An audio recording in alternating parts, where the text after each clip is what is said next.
Hey guys, so this is a video about the War Against the Plague tournament.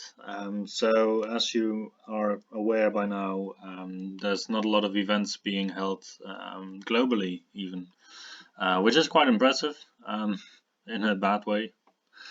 So this is a tournament that will be hosting, that will be hosted in the Netherlands, and it's a tournament that's going to be played out on Universal Battle 2. So for those of you who do not know, this is an online tool to play out battles of any kind of game, basically. It's like a universal battle simulator. But you can also use it to play Ninth Age, and we are going to play this until Saturday, April the 25th. So it will just be a 3-round tournament, and every tournament starts on Saturday 6 a.m. and ends exactly 1 week later.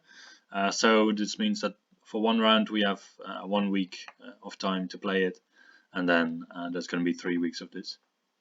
So we did submit some army lists for this. They're all 4,500 points. So we start this Saturday, and well, maybe some people already start to play a game before that, and we'll use that. So there's also going to be a Best Painted award. So it's going to be just pictures of the army that you created in Universal Battle. So it's not going to be about actual minis that you painted, but just stuff that you made on Universal Battle. But it's a nice way to do it.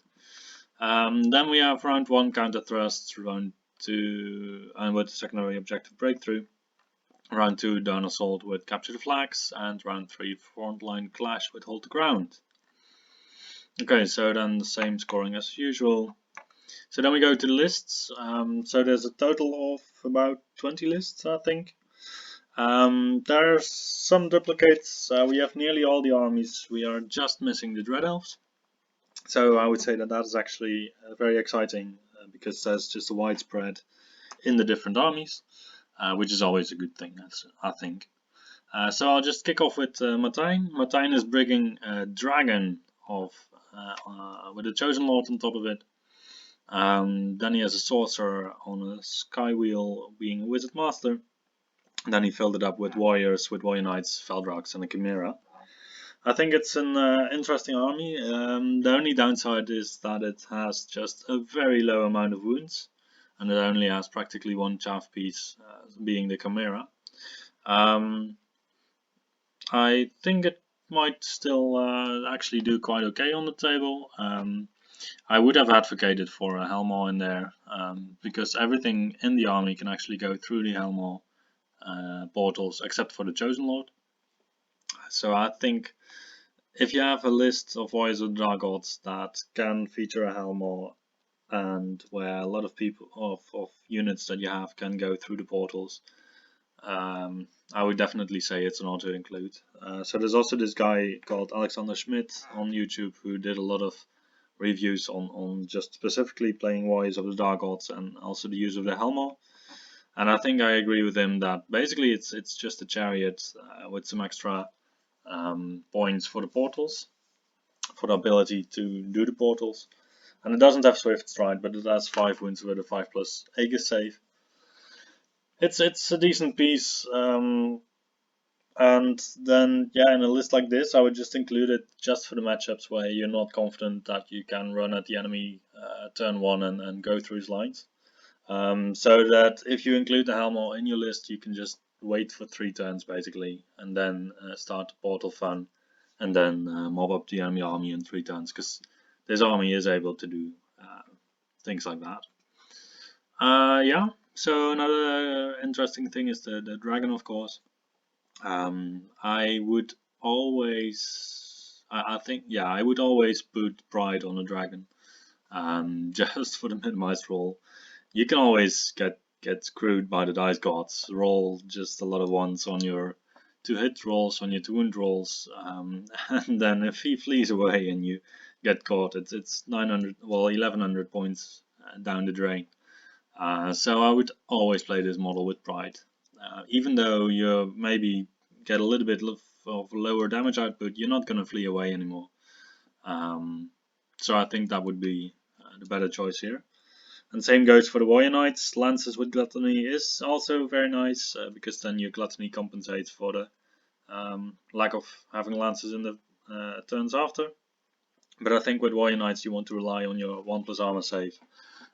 So I'd rather go with pride here also, just to grind people out and be sure that you don't flee away basically. Yeah, then we go to Jan Willem. Jan Willem brought Warriors of the Dark Gods, and he usually plays, that I think at least, that he usually plays mostly Asklanders lately. So this is a bit of a change for him. He still keeps the Barbarians with the great weapons, has a little bit of a memory to the Asklanders. But otherwise, I think the combination of an Exalted Herald and a Wizard Adept is good enough in terms of magic. He has 3 Feldrogs, 3 big Feldrogs, and he also supports it with a big block of Warrior Knights. So Warrior Knights, I believe they got a bit cheaper. He actually rocks the very expensive variant with Greed with Lances and the Zealot's Banner. I would argue that the Zealot's Banner is not really worth it on the Warrior Knights, because as soon as you start to get some losses, you're already losing attacks there. So I'd rather have seen a Stalker Standard or a Banner of Speed. And then the Feldrog Elders, I think they're decent pieces. Yeah, and the Feldrog Ancestor paired weapons is a good choice, I think, and Supernatural Dexterity is also a good choice. Yeah, it's gonna be in your face turn 2. So I did an army myself a couple of weeks ago where I had 2 Wasteland Behemoths in the hero section, Feldrog Elder in the rare section, and the Dragon I also could still fit in, 9 Warrior Knights, or 10 Warrior Knights and 6 Feldrogs. It all fits, so that is astonishing. But this also seems like a nice army. So the Herald is gonna also have to shift a lot of stuff here. But I think it's an interesting army. Anyway, these armies with multiple single model pieces that can strike hard is interesting in itself. The only thing that might be worrisome is if he runs into knight armies, cavalry armies. He's not going to get his Thunderstorm, so his Feldrog Elders are only going to get 6 attacks, I think, maybe 7, I don't know. So that's going to be a couple of hits, a couple of wounds. I think cavalry will just go through this army very easily, because he also doesn't really have any good anvils to catch a cavalry charge, except for the 40 barbarians, of course. Okay, then we go to Yetrow. Yetrow also plays Warriors of the Dark Gods at this tournament, so he went with a army list that is nearly full Lust. I think it can be fun. I think you should also include a Helmor. So that is, yeah, it's just my general thought after playing with the Helmor. It's really worth it to just put it on the table. You don't even have to buy the 2 portals.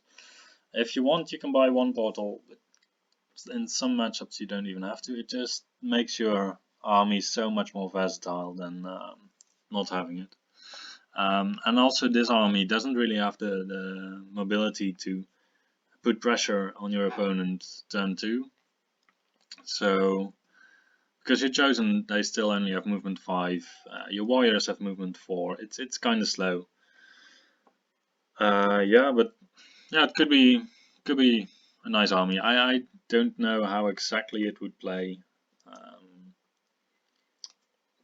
And I don't know how often you actually will flee with a unit that has Lust.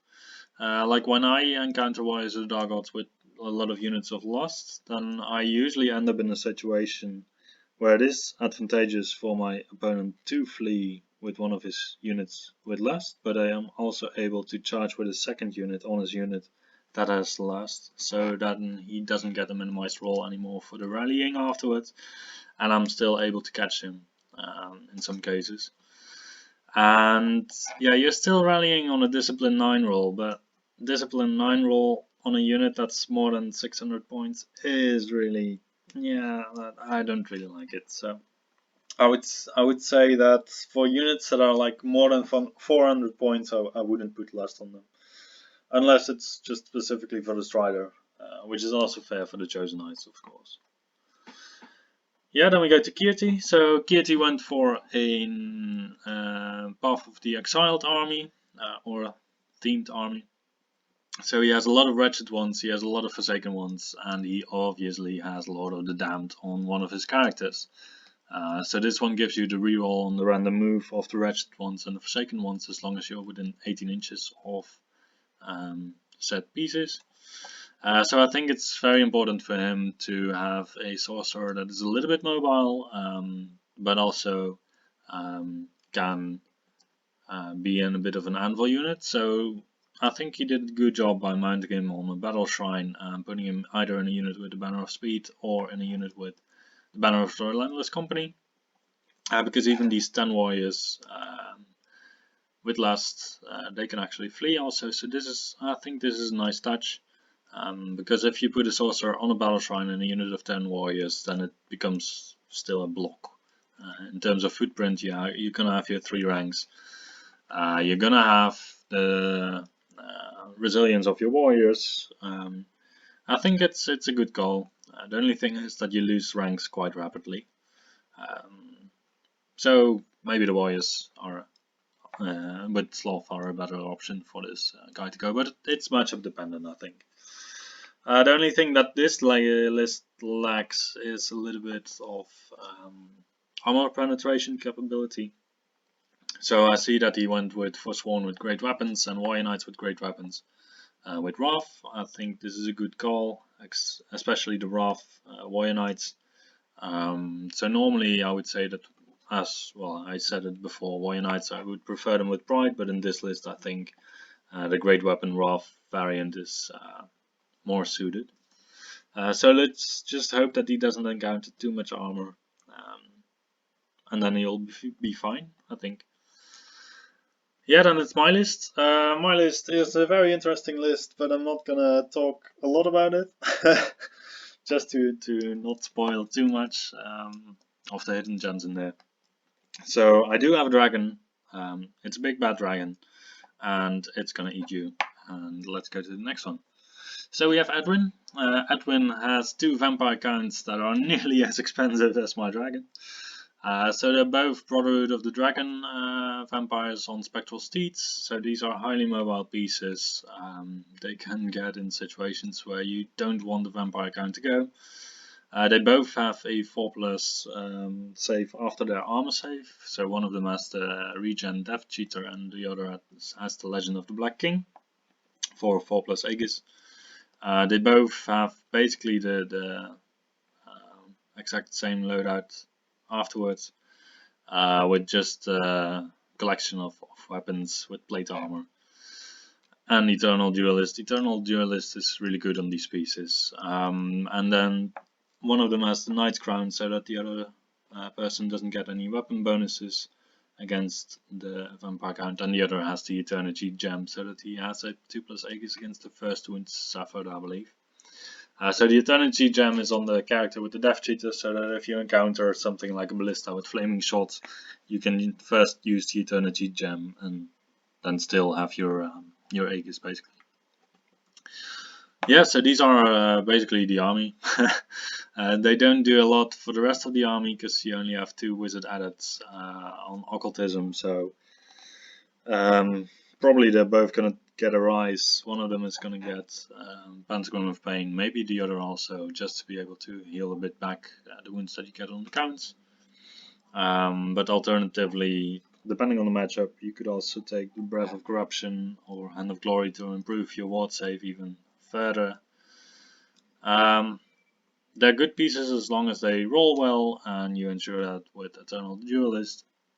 So you just have to make sure that you put something against them that is resilient, I think, and has some combat rest. So you have to charge them in the flank, in the rear, and everywhere with a lot of ranks. Just challenge them out, crumble them down, and then you'll be fine. But that is a very big challenge on its own. So the only thing is that they're not stubborn. So that's at least good, right? Yeah. So otherwise, the army consists of a lot of stuff that yeah, it's not that hard per se. We have the 2 units of 5 Spectral Hunters, mostly probably to also deal with monsters and to trigger some tarot checks. And then we have the Vampire Spawn. They are quite independent, so they can work quite nicely. The only downside is that they have Frenzy, so they have to charge if they are within range, but usually you want them by that time to charge something, so it's not too bad. The only thing is that if someone is striking before your Vampire Spawn, they might get a lot of damage and then not work as well anymore. But it's in the end a very highly mobile list that doesn't care about what the core of the army actually composed of. Because probably the vampire counts are just going to fly around together with the Vampire Spawn and ruin your day. Okay, then we go to Jeroen Hoogtuin. Jeroen Hoogtuin features as many dragons as the other players in the tournament have. No, that's the next one. So Jeroen Hoogtuin has High Elves, and I believe it's a bit of a gun line. So he has a Pyromancy Wizard Master, which is a good call for a gun line. I would have liked another Cosmology. No, what is? I don't think you can. I don't think with High Elves you can actually combine 2 spells to give you a +1 to wound and a -1 resilience on your opponent. No, that's Orcs and Goblins that can do that, for example. So he does have a lot of archers. He does have a lot of Seaguard Reapers. I'm always in the impression that High Elves don't have so much substantial shooting that they're able to outshoot armies to such an extent that it's really gonna matter. So sure, you might be able to remove 1 or 2 units before you arrive, but then the archers, they don't do any combat damage. The Reapers, they didn't do anything. Yeah, I'm not a big fan of this list because I think that it's just your enemy is gonna try to come towards you. The only thing you have to zone them out are the Highborn Lancers. There's quite a lot of stuff that can take a charge of 10 Highborn Lancers. And yeah, the Lion Guard and Swordmasters, they can deal a lot of damage, but if they are on the receiving end, they die really fast also. So I don't know. Yeah, I don't know. And then we go to Gerard. So Gerard does have the half of the dragons at the entire tournament. It's quite a straightforward list. It has a lot of pieces with long charge range, with a lot of impact on the charge. And he has to go through in one go, because if he doesn't, he's going to be locked up in combat and he's going to be grinded down, I think. So Knights of Rhyma are really nice. You get 13 attacks that most likely hit on 2+, most likely wound on 2+. If your opponent has parry, then you go to a 3+. If your opponent has a lot of models, then you're not going to break his stat fast and you're going to be stuck. So that is where you need the dragons, and you need to have them perform supporting charges. It can work really well against some armies, and it can really struggle against some other. So it's quite remarkable that he didn't pick a Master of Conrad Tower to be able to heal the dragon a bit more. But otherwise, I think it's a nice list. Yeah. And then we go to Harlem. Harlem plays Vermin Swarm. This is an army that I have played against already, and it's a good army. It's a bit of an alternative to the standard Vermin Demon or Vermin Swarm army with the 2 Dreadmills and the Vermin Demon. So this one doesn't have Dreadmills, but it has instead 8 Jezils. And otherwise it's the 4 Vermin Hulk units. They're the real deal in this army. So basically he locks you up with the slaves. His Vermin Hulks are still allowed to shoot at the slaves, and they actually get a better to hit roll when they do so as you're engaged with the slaves. And then if you don't engage him, he's just gonna still shoot at you with the Jezils and the Blade Catapult. And yeah, it's a gun line, but I think it's a better gun line than the Highborn Elf one that we saw before. Then we go to Luke. Luke is playing the very old version of Vermin Swarm where you had the 2 towers. So he has a Doom Bell and a Plague Pendulum. Yeah, this is really a way of playing Vermin Swarm as was normal like 2 years ago, I think, 1.5. So the Plague Disciples, they still stay amazingly good for the amount of points that they cost. The catapults are good. Rotary guns, I don't have a lot of experience against actually. I think it's a nice list, well rounded. But probably the Vermin Swarm players will be able to find out what some issues with this list are. I don't have a lot of experience against this. Then we go to Empire. Yeah, so Empire I also play a lot myself, so I do know some tricks and tips for the Empire. So Bob is playing a Marshal on a Great Griffin. He has a hand weapon and a Hammer of Witches, which brings his attack value to 5, but it's still at strength 4. I found that with Empire, generally, your characters, you have to buff them up till the point where you cannot buff them up even more. So a Marshal also, on a Great Griffin, I would always give him the Light of Sun style. And then you already have the Knights of the Sun Griffin in your army, so you can hide the Great Griffin behind the Knights of the Sun Griffin if your opponent has some scary ranged damage potential. And then the Great Griffin can fly out from behind the Knights of the Sun Griffin to charge something if you position it correctly. So then with the Light of Sun style you have 4 attacks that if they hit they auto wound with AP 10. So that's really something that Empire is normally missing a bit. So you do find it in a cannon also with some unconditional wounding basically. But the Hammer of Witches is just not gonna cut it, I think, because the Griffin has 4 attacks with offensive 5, strength 6, which is really decent. But yeah, this general, I would give him the Light of Sun style. And otherwise, yeah, it's a well-rounded list. I think it's quite similar to the list I play with Empire. Yeah, it is. The only difference is that he managed to squeeze in 24 flaglands, whilst I don't know what else I have. I think I have a prelate. I also have a prelate. I have an Inquisitor. I really like my Inquisitor in my unit of heavy infantry. And I give him the Hammer of Witches, so yeah, 5 attacks that have lethal strike and D3 wounds. And also I normally give him the silver shots with the repeater pistol, so you have 3 shots that on long range hit on a 4+, and yeah, and then also have lethal strike and D3 wounds with reroll to wound. So that's a great piece in my experience, but I don't know what else I feel that makes me not be able to field 24 flaglands, because I would really want to still put an additional 24 flaglands in my list. Okay, then we go to Rainier. Rainier is also playing a Marshal on a Great Griffin, so this seems to be a popular choice within the Empire. He's playing it with a Great Weapon, which I think is also a fairly decent choice, together with the Ghostly Guard. So this changes it into a piece that is really effective on the flank. And it's actually now a piece that Empire normally lacks a little. So you do have the Knights of the Sun Griffin that also play very well on the flanks.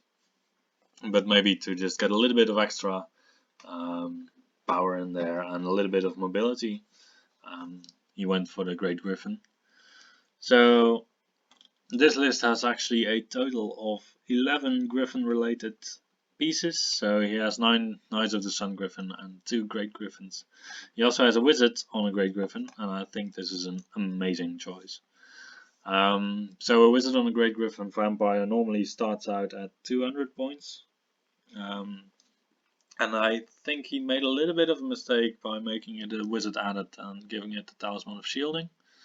I would rather have found the magic somewhere else in the list, because now he's a little bit on the low side in terms of magic. I would rather just have the Great Griffin as a sacrificial piece. So you For example, you remove the Imperial Rangers from the list, you add in another wizard, and you have sufficient points to give this another wizard just some upgrades, and then you use the wizard on the Great Griffin just as a Griffin with an extra wizard on top.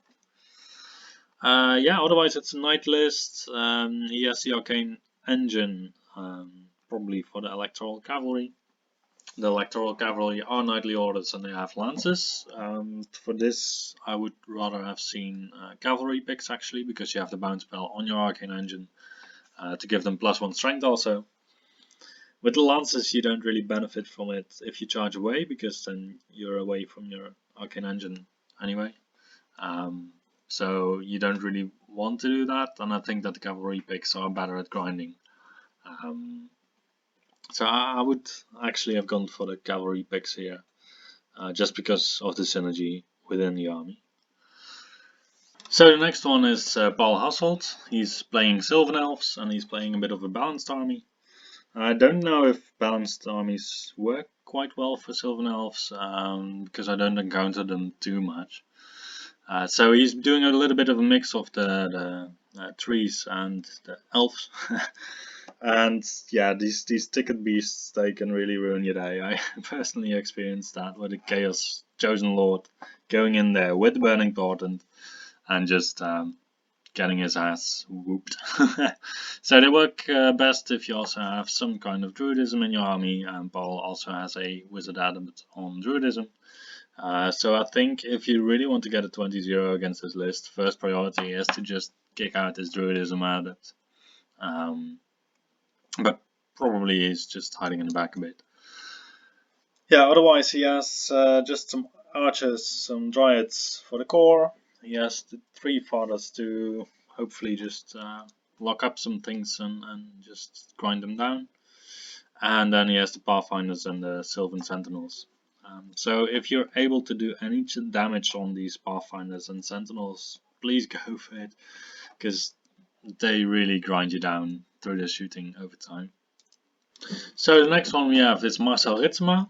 Marcel is playing with Minotaurs from the Beast Herds. So he has a Minotaur Warlord, he has a Minotaur Chieftain, and he has a big block of Minotaurs. And together they're like 2000 points worth, so I would hope that he's playing one of these characters not in the unit, because otherwise it's basically going to be a 4500 against 2500 point game for as long as you can keep the big block of Minotaurs out of combat.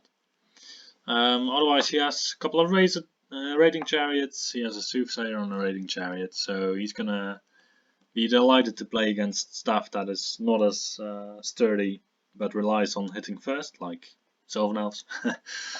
And the Gotha, normally with the Gotha you see a Druidism Shaman to keep them alive, but this Gotha just goes on his own to ruin the day of people. I think it's an interesting list, and it can certainly put some hurt if the Minotaurs are going to be able to strike at the targets that they want to strike at. Then we go to Rick de May with Dwarvenholds. So this is kind of the list that I would play if I were playing Dwarvenholds. Just minimal on characters because you don't really need them, and just some shooting to wither your enemy down, and then with small units finish the job. So the only funny thing I find is that he doesn't really have an answer to big units, like with a flame cannon that provides an easy answer to just Empire of Sonsal generally, or Vermin Swarm, I think. And yeah, I don't know what I would take out. Probably the Grudge Busters, and I would replace them still with ballistas and cannons. I don't know how effective Grudge Busters are for the dwarves, but I could imagine that cannons and ballistas and flame cannons together are more effective. But otherwise it's a nice list. I think the Hold Guardians, they might provide dwarves with a good little bit longer range charge. And I think it's a well balanced list. Attack copters are going to be annoying, and as they always are. Yeah, I think it's cool. Then we go to Yaldert. So Yaldert and we played at a team tournament some months ago, and then we had to write a 2000 point Saurian Ancient list that we were gonna pair up with Dread Elves. And we featured a Soros veteran on a Carnosaur with Dusk Forged, I believe. And as a result of that, I was making my own Saurian Ancient army based on a lot of Saurian Warrior old models that I actually got from Martijn. And this list also features 2 Carnosaurs with Saurian veterans on top. One of them has Duskforge, the other has Shieldbreaker. So I'm really glad to see that this culminated in some fan base from Yalda's side. So my army with this features just 4 blocks or 6 blocks of 15 Saurius warriors. And 2 Carnos, and I believe I also put in Tyrus Cutus, this stubborn thing. Yaldert went for a different approach with the Rampedons and the Pterodons and a Spearback. And yeah, the magic, I believe we both don't really know what we should do with that. Like, you can put a slum in there, but then you either want Temple Guard or you want the slum to run on his own.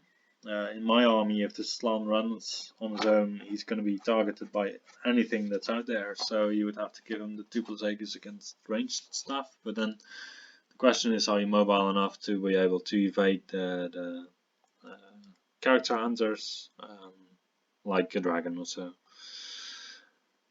And yeah, I'm not really a fan of it. So I think my preference goes indeed to the Skink Priest on Skink Pelicans, but then how many do you need? And I would say that you can get away with a Skink Priest Wizard Adept Shamanism with the Magical Heirloom, because then you have to, through the Pelican, the number 1 of your lore, you can, if you give it the Sun Tablet, you can still take the number 5 and 6 of your lore, so you have Awaken the Beast, Break the Spirit, Totemic Summon, and the Spark of Creation.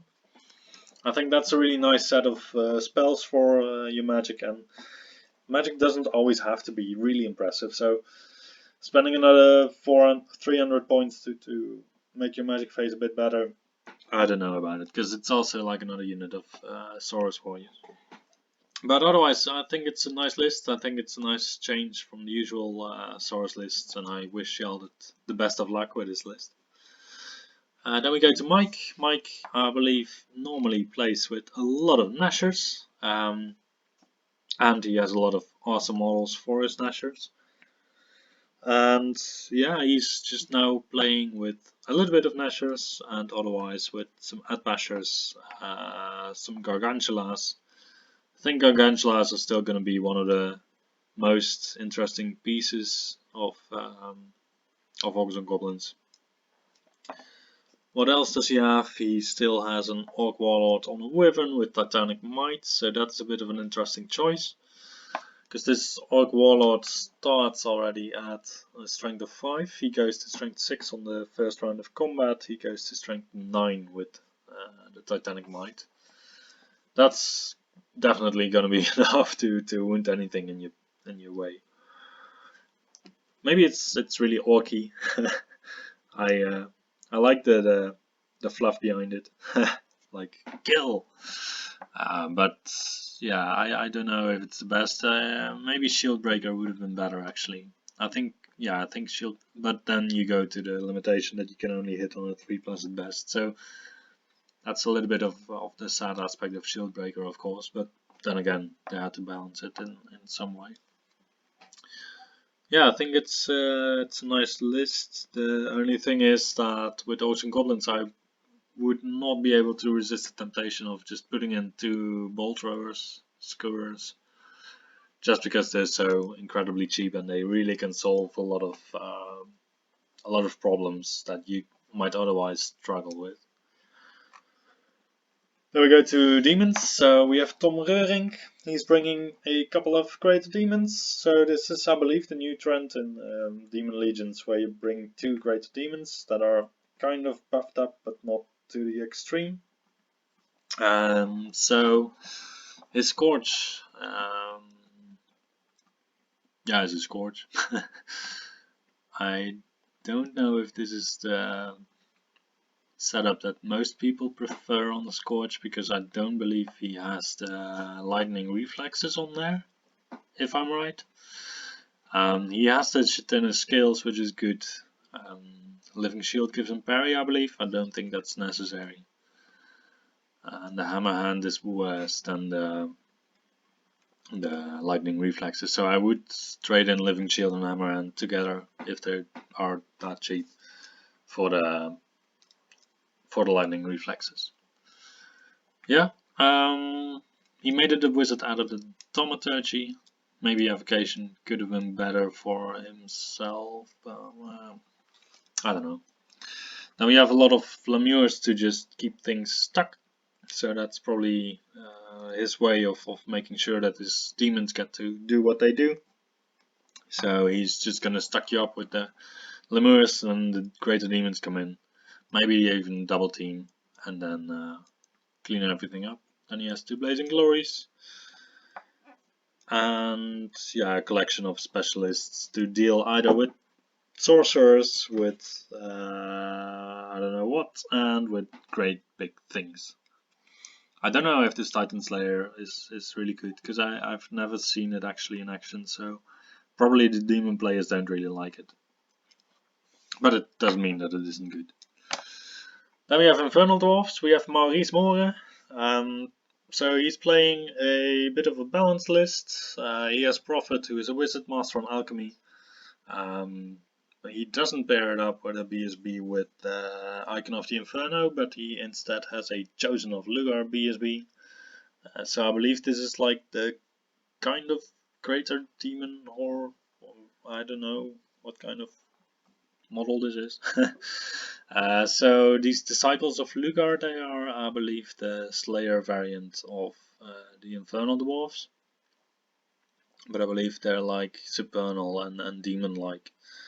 I don't exactly know what these do. I know what the Torok Anointed do, because these are the big ones. 5 Torok Anointed is definitely a lot to deal with.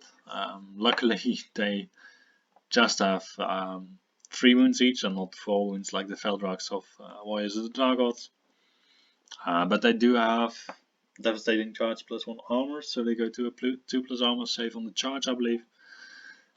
So you really want to make the charge. I don't know why he got the Flaming Standard, but I think the Banner of Speed might have been better. Yeah. And otherwise, I don't really know Infernal Dwarfs that well. I believe the Flintlock axes are the ones that can shoot 18 inches. 10 Citadel Guard seems small, but that's always with dwarfs, that you can get away with these small units. Okay, then we go to Nick Sevelt. He's playing Kingdom of Aquitaine, and he's actually my first round matchup. So, Nick, I'm gonna spill the beans on how I'm gonna try to beat your list. Well, first we'll just get into the list itself. So he has a Duke, who's a general on a Hippogriff, with Crusader's Salvation, with Blessed Inscriptions, and Renown, and the Questing Oath. So he has a total of 4 attacks. He hits normally on a, well, 4+ or 3+. He's gonna have +1 to hit on Fear Causers. He's gonna reroll to wound, and every 6 that he rolls is D3 wounds with Lethal Strike. So for my dragon, personally, that is not the best of deals that he can get, because also the Hippogriff is gonna strike after. So yeah, we'll see how that turns out. I think it's gonna be a little bit of a luck-based matchup if we make that matchup happen.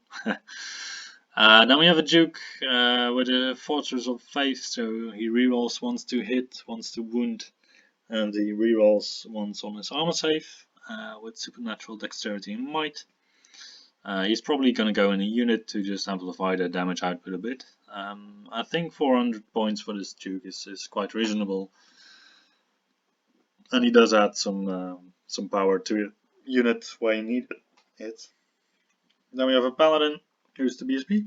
He gets the Banner of Speed, and he gets Daring. Daring is nice.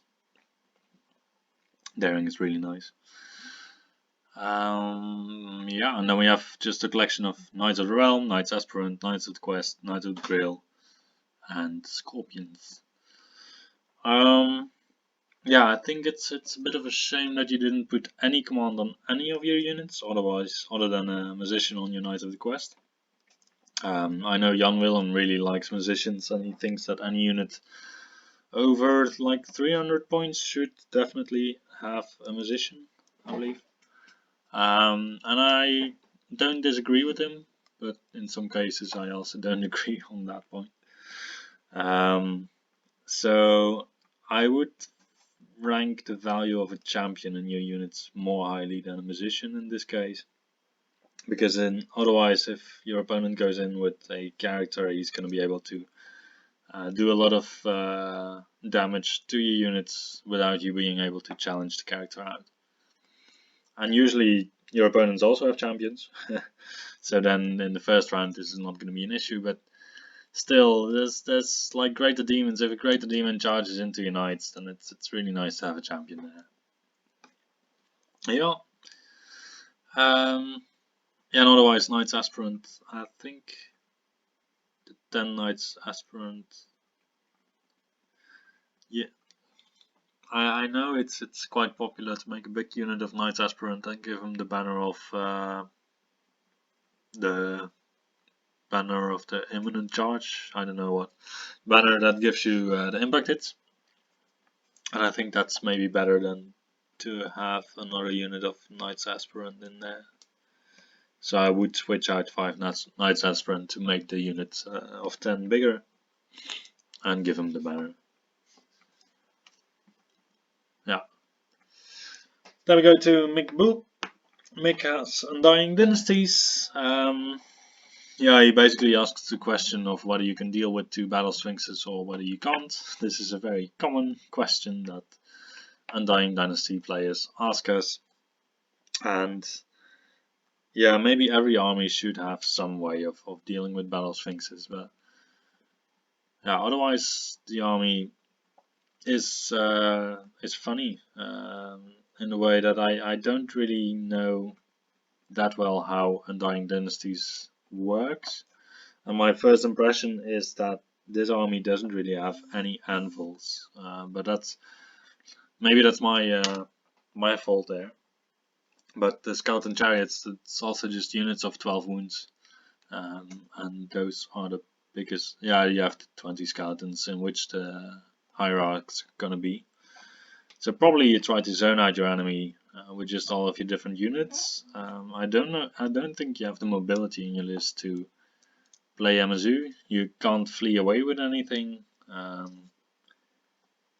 don't know. I think it's gonna be a difficult one for Mick, but I might be just completely off here and say something stupid. But I think if your opponent can lock your Battle Sphinxes in some unfavorable combat, or just lock them up for the rest of the game with something, then you're going to be in for a hard time with the rest of the list, would be my estimate. Then we go to Louie. Louie has Ogres. Louie has 2 Mammoth Hunters and 2 Mammoths, or well, a Rock Aurochs and a Frost Mammoth. And he also has 2x3 Tusker Cavalry. And basically that's just the start of a recipe for a good ogre list, I think. So the Tusker Cavalry, they really dish out a lot of damage. He has 1 unit with great weapons and 1 unit with paired weapons, which I think is amazing, because then you have a bit of versatility in your units. Then yeah, you have some combinations in there that are quite interesting, like the Frost Mammoth with the Tusker Cavalry with great weapons. So you first lower the agility of your opponent, and then you make him strike simultaneously with your great weapons. And